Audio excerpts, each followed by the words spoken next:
Assalamualaikum adik-adik, saya Miss Eka, juga Safitri. Oh ya, sebelum kita belajar, kita berdoa dulu ya. Amin dan terima kasih. Oh ya, Miss Eka juga mau mengingatkan nih, jangan lupa jaga kesehatan, selalu mencuci tangan, memakai masker, lalu jaga jarak. Dan kalau tidak ada keperluan yang tidak penting, jangan keluar rumah ya adik-adikku. Nah, kali ini kakak Miss Eka akan belajar tentang organ-organ pencernaan pada manusia beserta dengan fungsinya. Tujuan pembelajaran ini yaitu peserta didik mampu mengetahui organ-organ sistem pencernaan pada manusia. Peserta didik mampu mengetahui fungsi-fungsi organ pencernaan pada manusia. Mari kita belajar materi dengan penuh semangat.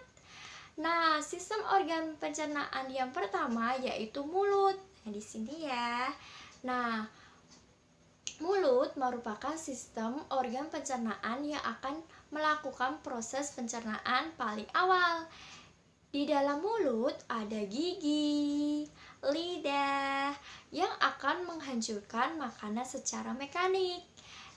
Di saat yang sama, enzim di dalam ludah kita yang dihasilkan oleh kelenjar ludah mulai memutuskan rangkaian-rangkaian polimer di dalam makanan.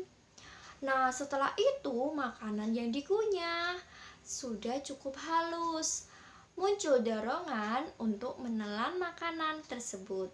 Proses penelan makanan ini tahapan kedua dari proses pencernaan, yaitu propulsi. Nah, fungsi mulut adalah menghancurkan makanan hingga ukurannya menjadi kecil.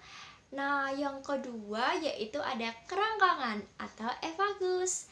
Saat menelan makanan secara tidak sadar, dilakukan gerakan peristaltik dilakukan oleh otot-otot saluran pencernaan.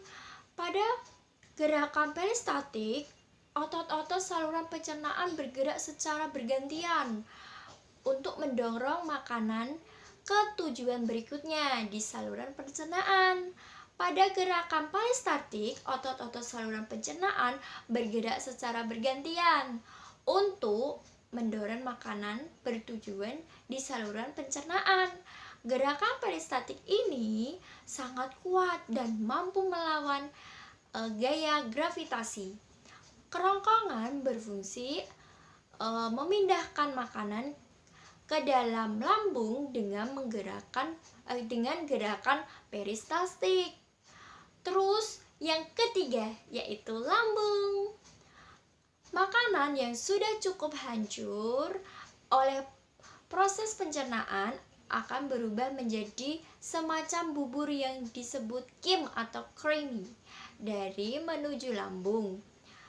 Berbicara tentang lambung, kamu pasti sudah sering mendengar dengan namanya asam lambung. Makanan akan dicerna secara kimiawi jadi bentuk lebih sederhana, tapi di lambung itu juga terjadi pencernaan secara mekanik, gitu adik-adik. Oh iya, fungsi utama lambung adalah untuk memecahkan makanan dan mencampurkan dengan enzim dan asam. Gitu. Nah, yang keempat yaitu usus halus. Usus halus atau intestinum, walaupun sangat jago menghancurkan jajet makanan, lambung tidak bisa menyerap jajet tersebut.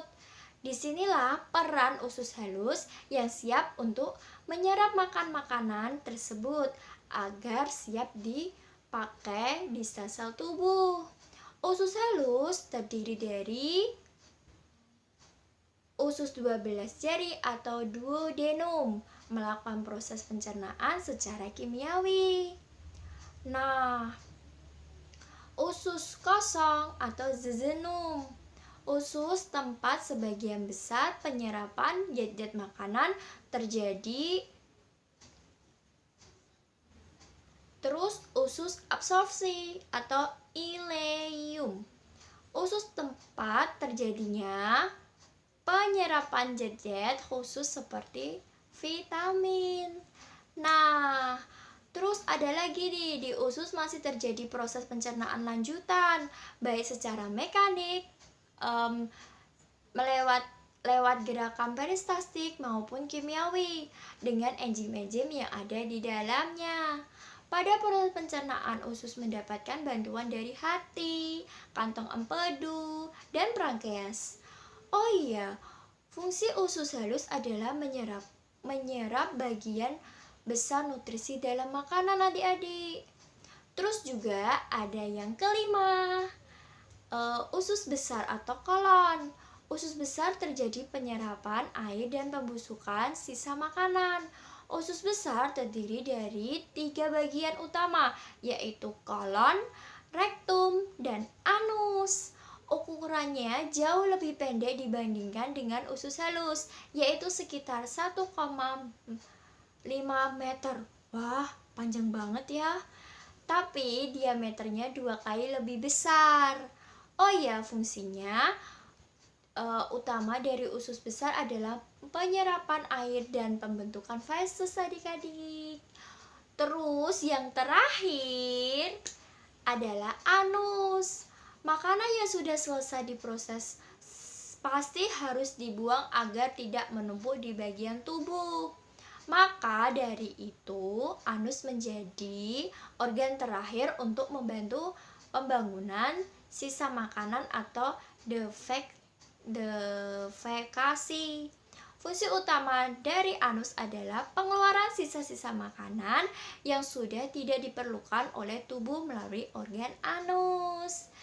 Itulah materi untuk pertemuan kali ini ya adik-adik. Silahkan adik-adik yang mau bertanya di bawah komentar ini ya. Oh ya, saya memberikan kesempatan kepada peserta didik lain untuk menjawab pertanyaan dari adik-adik atau peserta didik yang tadi mau bertanya. Nah, kesimpulannya, ini pasti kalian udah gak sabar nih kesimpulannya apa. Oh ya, kesimpulan dari materi ini yaitu organ pencernaan merupakan bagian dalam tubuh yang menerima makanan dari luar dan mempersiapkan untuk diserap oleh tubuh dengan melalui suatu proses atau pengunyahan, penelanan, dan pencampuran dengan bantuan beberapa zat kimia yang disebut dengan enzim dan biasanya terdapat di beberapa bagian organ pencernaan. Banyak sekali organ-organ pada tubuh untuk melakukan proses pencernaan tersebut seperti organ mulut hingga ke anus. Nah, itu tadi materi yang aku sampaikan ya guys. Salah. Mohon maaf. Oh ya, itu tadi materi yang aku sampaikan buat adik-adikku. Jangan lupa kalau kalian suka, di like dan di subscribe. Thank you. Iya adik-adik, Miss lupa kalau ada tugas nih buat adik-adik. Nah, adik-adikku, nanti di akhir video ini ada soal, kalian jawab, langsung kalian foto, langsung kirim ke WA. Itu ya. Terima kasih.